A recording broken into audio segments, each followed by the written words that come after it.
the current government is like super forward looking. I think our space policy is one of the best space policies in the world. I think it's excellent just how much of a backing we have from Prime Minister Modi for the space sectors. Now we are completely capable of competing globally because policy is not the problem. Now it is up to the startups or the other companies to build out missions. He is able to go through it. Technology तो ठीक है, आम आदमी के लिए कैसे बना सकते हो? आपने एक नए क्षेत्र में साहस दिखाया है। सबसे बड़ी बात है कि आपने सरकार की बात पे भरोसा किया। मेरा एक मत रहा कि जो भी हम निर्णय करें हम उसमें कंसिस्टेंट रहे, हम बार बार उसमें बदलाव न करें, ताकि कोई भी रिस्क लेना चाहता है तो उसको भरोसा रहे कि भाई ठीक है मेरी गलती के कारण कुछ गड़बड़ होगा तो ठीक है, लेकिन कोई मेरा हाथ नहीं छोड़ देगा। और ये विश्वास पैदा करने का हमारा प्रयास था।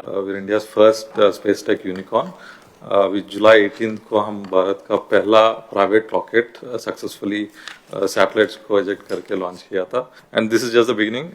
Generally we say that just a warm up for Skyroot. अभी शुरुआत है एंड नेक्स्ट ईयर मिड तक हम एक लॉन्च पर मंथ हम कर रहे हैं। And also like thanks to you sir for opening up the sector. 3 factory बन चुका है, 1 रॉकेट पर मंथ का कैपेसिटी है already. And this is just the beginning. अभी फ्यूचर ड्रीम है कि 1 लॉन्च पर वीक करना है और सेवरल लॉन्चेस पर डे। एक ऐसा इंजन बनाया जो दुनिया का सबसे आधुनिक इंजनों में से आता है। सर इसको अभी हमने तैयार किया है, इसकी टेस्टिंग जारी है। उनका कॉन्फिडेंस है इन्वेस्टर्स का। स्काई रूट का जो लॉन्च हुआ है फर्स्ट, उसके बाद से बढ़ गया है। अच्छा वो रूट आपको काम आ रहा है?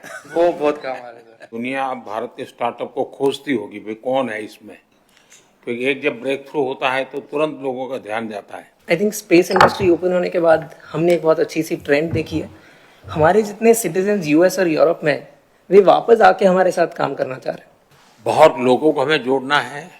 और जैसा मेहता ने कहा कि अब विदेश से लोग गए हुए वापस आ रहे हैं, मैं समझता हूं कि हमें ऐसा एक ऑरा खड़ा कर देना चाहिए कि इस फील्ड में दुनिया भर के लोगों को एक जिंदगी बनानी है तो हिंदुस्तान जाओ, भारत की कोई स्टार्टअप से जुड़ जाओ, भारत की कोई स्पेस एजेंसी से जुड़ जाओ। मैं पक्का मानता हूं जी, पूरा टैलेंट पूल जो है एक मैग्नेट की तरह आपके कारण हम खींच सकते हैं और वो हमारी एक बहुत बड़ी ताकत बन सकता है। हमारा विजन है कि नेक्स्ट 18 मंथ्स में हम ग्लोबल ग्राउंड स्टेशन नेटवर्क लगाना चाहते हैं। हम जो सैटेलाइट्स का इंजन होता है, जो सैटेलाइट को एक जगह से दूसरा जगह ले जाता है स्पेस में, 5 साल या 15 साल तक ले जाता है सैटेलाइट्स को, वो इंजन्स बनाते हैं सर। ग्लोबली बहुत अच्छा ट्रैक्शन मिला है। एंड ये भी आपका एफर्ट भी इसमें बहुत है सर कि इंडिया का कंपनीज अभी एक्सपोर्ट करने के लिए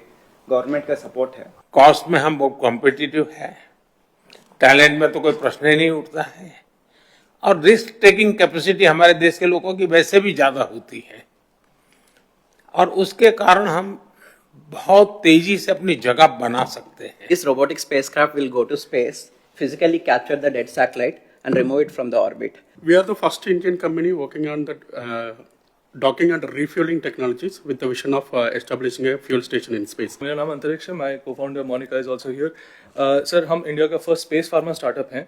हम ऐसे सैटेलाइट्स बना रहे हैं जो स्पेस में जाके फार्मास्यूटिकल्स मैन्युफैक्चर कर सके और उसे वापस ले आ सके अंतरिक्ष से। आपका नाम अंतरिक्ष रखा क्या आपके परिवार के लोग इसमें से पहले से? जी सर, मेरी नहीं मेरी मम्मी ने रखा था सर। एक लॉन्च के बाद लास्ट वन मंथ में 8 लॉन्च कॉन्ट्रैक्ट मिला 8 लॉन्चेस के लिए, और मोस्टली इंटरनेशनल है। तो अभी तो 10 लाख फार्मर के साथ we are planning to launch this information. चलिए आपके लिए, ताकि एक याद बनी रहे कि आपकी ओपनिंग जो आपने ओपन किया था प्राइवेट सेक्टर, उससे जो प्राइवेट सैटेलाइट है उससे भारत की ब्यूटी जो दिख रही है।